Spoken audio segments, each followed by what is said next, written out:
ते पंजाब डक हे आहेत आमच्या रेणाखेडचे मित्र आणि हे गावकरी भाऊ संजू भाऊ. तर आज या आम्ही शेतामधून शेतकऱ्याला अंदाज देणार आहे. तर आम्ही दोनच पिकं घेतो शेतकऱ्याला, सोयाबीन घेतो ना हरभरा. या बाई हरभऱ्याचं रान सगळं रेडी करून ठेवलेलं आहे.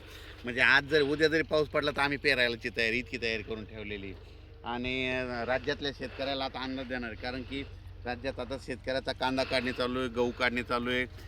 काही जणांचा हरभरा त्यांचा कडवा देखील आहे, मका देखील उघड्यावर, वीटभट्टीवाले देखील आहेत. म्हणून सगळ्यासाठी खास करून अंदाज देणार आहे.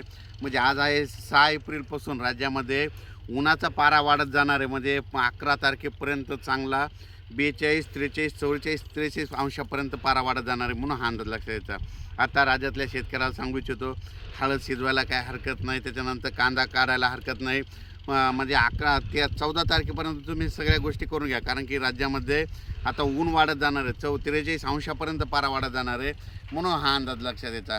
कांद्यावालीने कांदा काढायला सुरुवात करायची, हळद शिजवायला सुरुवात करायची, हरभरा काढायचा असं काढून घ्या, गहू काढून घ्या. राज्यात सध्या काही पाऊस येणार नाही.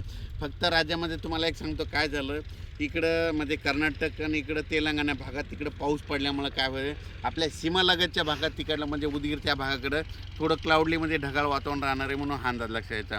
पण राज्यात मात्र आता 8 दिवस मात्र हवामान कोरडं राहणार आहे, उन्हाची तीव्रता वाढत जाणार आहे. म्हणून हा अंदाज लक्षात द्यायचा. अचानक वातावरणात बदल झालं तर लगेच एक उद्या मेसेज दिला जाईल. धन्यवाद.